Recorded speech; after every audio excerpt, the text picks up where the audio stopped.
Hello and welcome back to A Modern Pharmacist. And I'm going to start this episode by saying I believe everyone should actually wear one of these CGMs, which stands for continuous glucose monitor, for at least 2 to 4 weeks out of the year.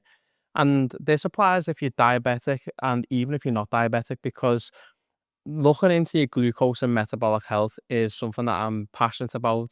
And I feel like there's such an overwhelming amount of data and evidence out there, and there would be clinical negligence to not advise that. And before I go into it, there's a few reasons as to why you should be so concerned about your glucose and metabolic health. I'll then go through what tests that we currently use within national health systems and where they fall short, and then how to use a CGM if you actually have one, and how you can use it to benefit your health going forward.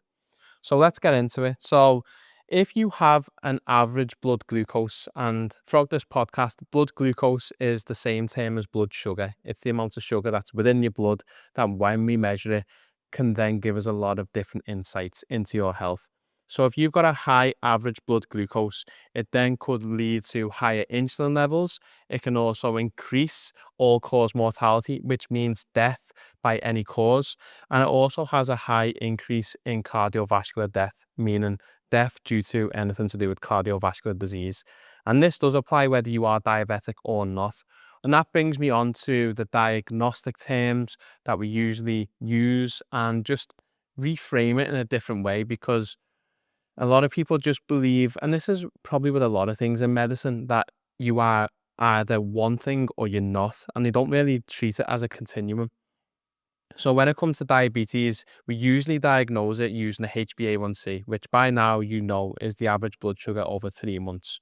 So a value of less than 42 millimoles per mole, and that's what we use within the UK, is classed as normal, and a value of greater than 48 and above millimoles per mole is classed as diabetic, or in America, I believe that's 6.5% because they use percentages. So if you actually think of it like that, we basically say, well, if you're 48 and above, diabetic; in between the 42 and the 48, you're pre-diabetic, impaired glucose tolerance; and anything less than that, you're normal. So let's take two different people. One has a HbA1c of 41 and the other has one at, let's say, 48, bang on the mark. Does that mean the person who's 41 is completely out of the water? It doesn't. It doesn't mean you cross a finish line and that you are no longer susceptible to certain complications due to something. It is a continuum, and the further away you get from that diagnostic marker, the better outcomes become. So that is why it is of interest really for anyone to try and lower the blood glucose, and I'll go on to why that becomes more of a reason. And there's been numerous studies, like I said, and one of them that really stood out to me was that when they looked at people who had different blood glucoses, so ones from diabetic all the way to normal and ones who are even more optimized than that, they looked at how many deaths occur per 1,000 patient years. And when you look at things, sometimes patient years is the one metric that's used. So that can be, if you look at 1,000 people per year, that's 1,000 patient years, or you could look at one person for 1,000 years, which obviously is clinically impossible. But once it went, so your HbA1c, so it's in percentages, so it's a bit annoying for anyone in the UK. But if you went from 5.7 all the way up, then your death, literally at the top mark, was a 4.5-fold increase over someone who had an optimal HbA1c. So that even applies to anyone who's not diabetic. So you can sort of see why there is a big reason as to why you should be lowering your blood glucose. And anyone who's watching, you will see on the back of my arm, that is the meter. It's only small, the one that I'm using. It's meant to be the world's smallest and world's thinnest. I'll be honest, using it was weird in the sense that I don't know whether I could feel it in my muscle. Again, I think it's more subconscious that I don't know what it is. I just think because I've got a low body fat around my arms that I could feel it sometimes when I'm doing certain exercises. But day to day, it's actually been pretty good. And a CGM basically it throws out a number every 5 minutes, which is what your blood glucose should be. And that's so much better than what we normally use for diabetics, which used to be prick your finger and use a capillary blood glucose monitoring system. Now, the difference between a CGM and normal blood testing is that this doesn't actually directly measure your blood. It is measuring something called the interstitial fluid. So the best way to explain this is that you have a blood vessel, and then the fluid outside of that and not in the cells is classed as interstitial. And once you have balanced, so how would I explain this? If you've had a meal, the level in your blood is going to be higher than the one outside in the fluid because it hasn't had enough time to disperse within that fluid. So straight away, it's going to be higher, but eventually it will reach an equilibrium where the blood will be resembling of the interstitial fluid. And that's how a CGM works. It uses that reading and then imputes your blood glucose level, which is actually pretty clever. Obviously, there's some flaws to it, like I've just said. If you have a meal or you have a hypo, that is normally a 5 to 10 minute lag on what your actual reading is. So if you ever feel as though you are in danger, especially if you are diabetic, of having a hypo or a hyper, you would still go back to the classic finger prick because that gives you near enough an instant result. But the fact that it gives you a 5 minute reading and you can see what happens when you're asleep, you can see everything from what happens during exercise through certain meals, it's invaluable really. And I've really got a great insight into how my body reacts to certain things, which I'll come on to how best to use a CGM. And the reason that this is so much better than the other tests that we use is that we have fasting blood glucose, which is essentially you wake up, you get a blood draw, and we see what your glucose level is. If it's less than certain values, you are normal. If it's higher, then you are classed as diabetic. The drawbacks to this is that it is merely a snapshot in time and it doesn't tell you how your body has averaged this blood glucose. It doesn't tell you how your body is reacting to certain things throughout the day. It is merely what your body is starting at from a fasted state, which does have a lot of insights, but on its own, not the best. Then the HbA1c, which is the one that we've used a lot more. It's the one that I discuss quite a lot because it's now forming a lot more of the cardiometabolic panels when we come to testing, and a lot more people are getting more comfortable with using it. And it's good in the sense that it measures your blood glucose over the past 3 months. However, if someone has a blood disorder where they may be bleeding out more, the HbA1c could be falsely low. And if they have issues, I don't know, let's say they've had a splenectomy, then they're holding red blood cells for longer. So it means that their HbA1c would be higher. So there are a lot of issues with that. And also, it's not telling you whether your body is spiking in certain areas or certain times of the day. It just gives you your average over that period of time, where a CGM tells you how you are responding on a daily basis. And then from that, you can then impute your HbA1c by looking at your average over 90 days. There's a lot of things that you can reverse transcribe from a CGM. It's still not the best. Ideally, you should have something that measures your insulin levels on a daily basis, but we're not there in medical science as far as I'm aware, which I think would be the gold standard. Now, as I said at the beginning, having a higher blood glucose over someone who has a normal or lower level, you will have an increased risk of all-cause mortality, cardiovascular death, you have kidney issues, so many different things that can come from having a higher blood glucose. So it would make a lot of sense that we would be looking at a few things to optimize using a CGM, and that is making sure that the average blood glucose is as low as possible, making sure that it doesn't vary too much throughout the day. So, meaning if your level is 5, we don't want it to go too much above 6 or below 4. These are arbitrary numbers, but you can see we want the range to be quite tight. And then we don't want it to have too much of a peak. So if it is 5, for example, that is your average level, you could have that average via two ways. It could be 5 all the time, or it could be a level of 2 most of the time. Then it peaks all the way to 10, then drops back down to 2. And then the average obviously averages itself out, but it's not a true representation as to what your body's doing on a constant level. And it's important to make sure that we are monitoring all these things because when it comes to having higher levels of glucose at any one moment, we increase the level of insulin. And insulin's a hormone that gets demonized. I probably form a big part of this, but I feel as though having dysregulated insulin forms a large component of metabolic dysfunction. It leads to so many disease states that it would seem common sense to just manage it in the best way possible. And there's a few things that I actually learned whilst I was researching for this podcast, because if you take someone who's just woken up, who hasn't had any food for 8 to 12 hours, and you do a fasting insulin level, ideally it should be less than 10, give or take. Again, not a common test that we do, especially in the UK, but other health systems tend to do it a bit more. And if we increase that fasting insulin, well, if we increase the insulin level to about 15 to 20, we then stop the breakdown of fat within the body, which is called lipolysis. And that happens at such a low level that I wasn't aware of how low that's happening, because that is 5 times lower in terms of level than what we need to increase glucose uptake into the muscle. Now, I understand that that was probably a lot to take in, but my point is that if your insulin is constantly elevated or higher than what we would like it to be for a large proportion of the day, your body is not breaking down enough fat, which in a lot of people is an issue because you're not able to use that stored energy. And then from that, you can then have fat being used or stored within organs. You then have a lack of fuel partitioning, meaning that the body is not using its energy efficiently.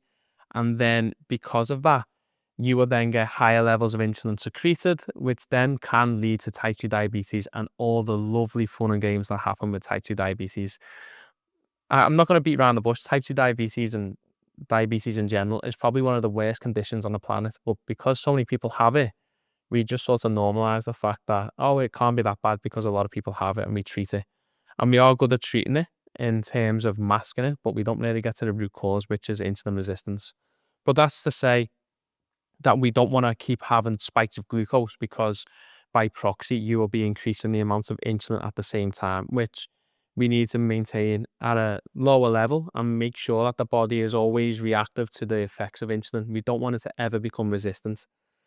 And this is happening more and more, especially within Western cultures. So in the UK, for example, there is an estimated 850 to 1.2 million of undiagnosed type 2 diabetics.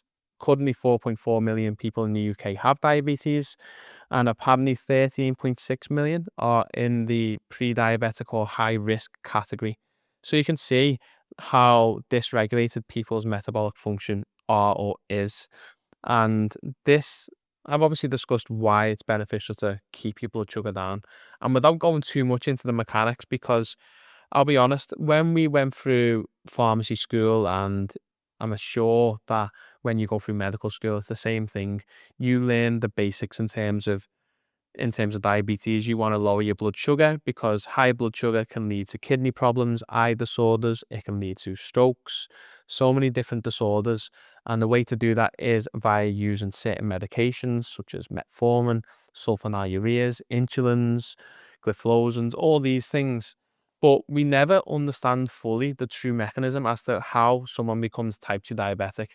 A lot of people know the risk factors, which is lack of activity, low muscle mass, high amounts of sugar in the diet, high amounts of fat, obesity, central adiposity. All these things we know are risk factors, but we don't really learn the true mechanism. And I am sort of toying with the idea as to whether to do a podcast on it, because I only learned the true mechanism about a year ago, which was proposed by a man called Gerald Schulman. I don't know whether he's worked with other people, but he's been looking at it for 35 years. And the mechanism is very, very complex, but it makes a lot of sense as to how a lot of the treatments that we have for diabetes and how preventative health can also greatly reduce the impact of this condition worldwide. So I am toying with that idea as to whether to do that as an episode or not. But needless to say, you need to have a lot of things with your lifestyle that will obviously reduce it. But how can someone use their CGM to best improve their metabolic health? And this applies to both diabetics and non-diabetics. I have to keep saying that because a lot of people who are trying to get these things, so in the UK, for example, we have quite a strict criteria as to how you can get one of these on the NHS. I mean, even though I've got diabetes, I don't fit that criteria. So I have to get this through paying for it myself, which some of them can be quite expensive. Some of them can be £44 for 2 weeks, I think this one was, which obviously if you're doing it on a daily, well, you're doing it every 2 weeks and you're doing it all year round, it can add up quite quickly. So I can see the barrier financially, but I just feel as though if you are able to get these things, they are unbelievable for your health.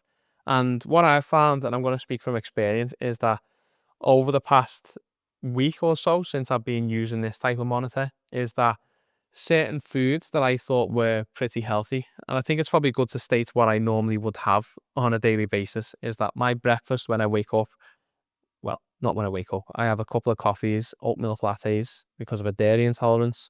That does spike my glucose quite high. So on average, it goes to about 9 millimoles per litre, which a lot of people won't have that spike.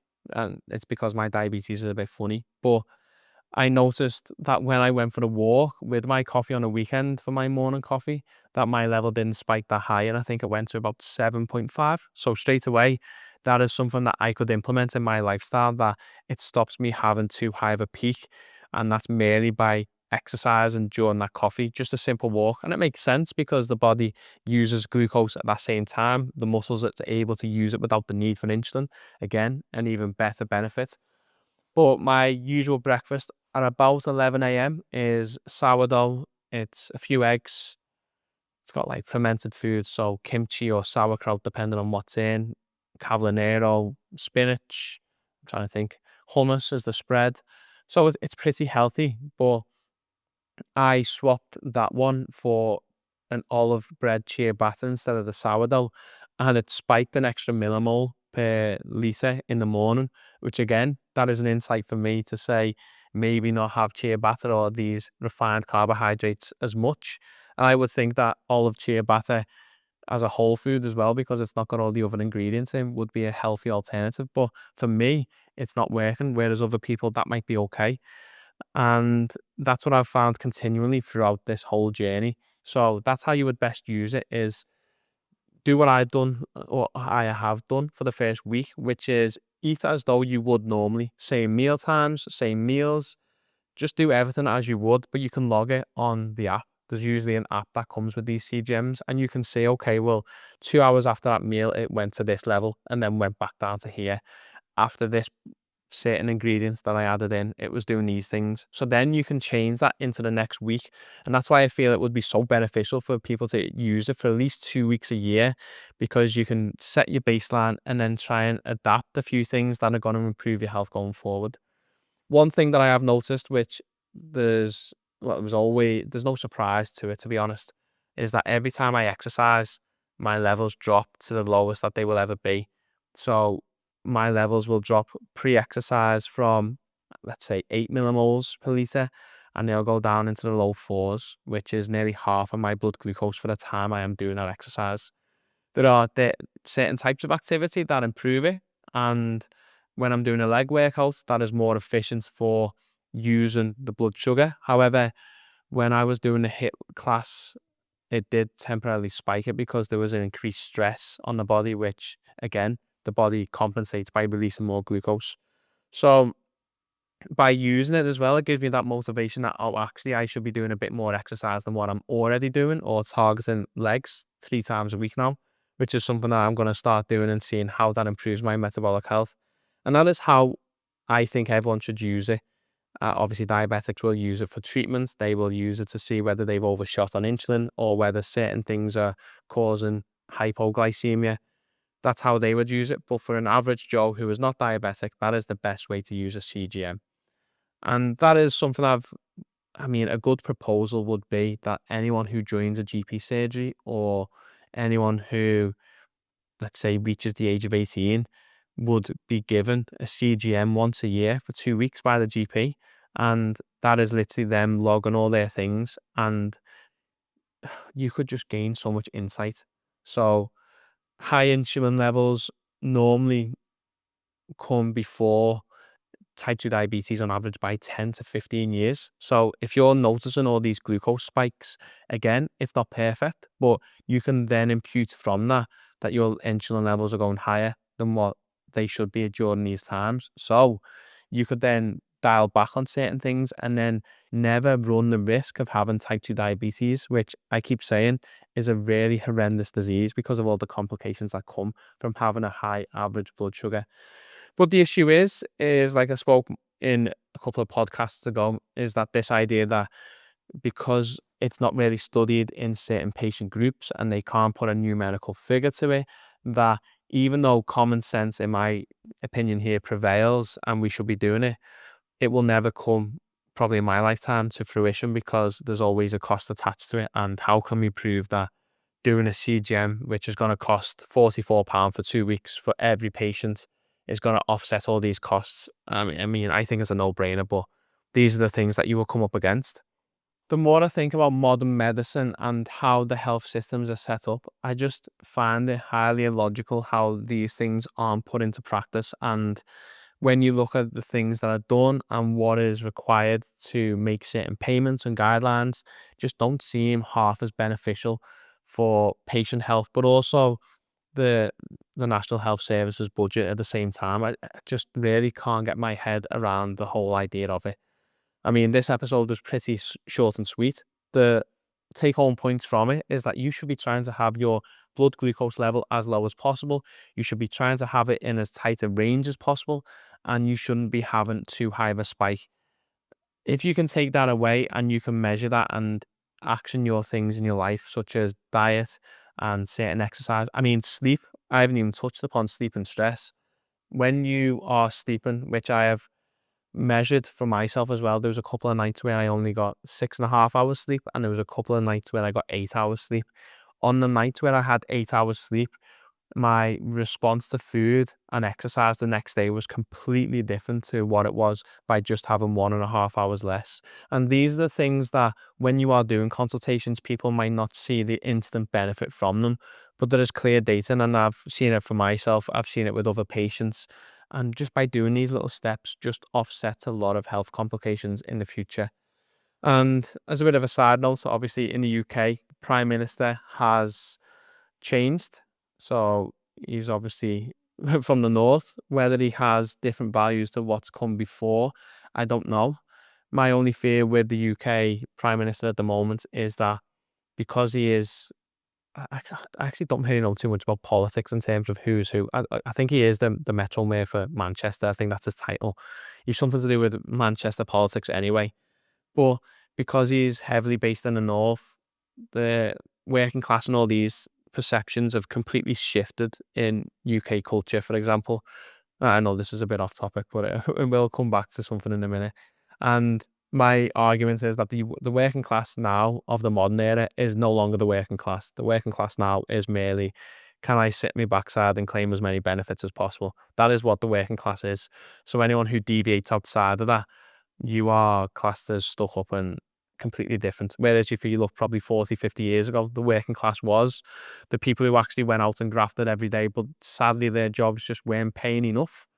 And it comes to a point now where people like myself who are in professional jobs are probably not as better off as people who just don't work at all, because they get all the time, they have lower stress, they obviously get a lot of things funded for them. And this is why the point I'm making from here is that these are the types of people who use the health system the most. And with the Prime Minister being based within heavily working class areas, working class meaning a lot of benefit claiming areas, then is he going to still keep the healthcare model based on servicing these types of people? Where, in my opinion, a lot of these people don't put enough into the system. They shouldn't be getting equal treatment to people like myself and other people I know who are working and putting into it. And that's why I was talking before this podcast that I feel like the health system has gone.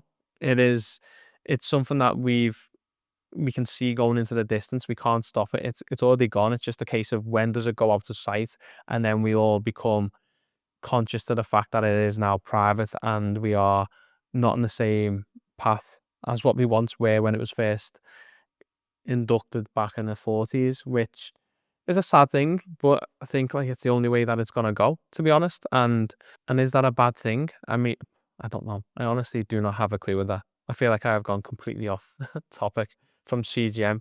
But I think what I was trying to eventually come onto is that if it was private or there was more of a financial requirements from users, then we could have things like CGM monitors at the point of registration in a new GP surgery, or we could have certain testing in place. We could have more holistic therapies in place so that people are getting a lot of better patient care. Health professionals are also going to have a greater job satisfaction because, let's be honest, a lot of people in healthcare, myself included, have now set up companies and done other things instead of actually just fully devoting themselves to the job. If I was paid enough and was given enough job satisfaction, then I would merely put everything into this job and I would be trying to push the needle as much as possible. But because we're not given the same platform as what we probably once were maybe 20, 30 years ago, which I would never have experienced, then it's hard to be passionate about it in the same way.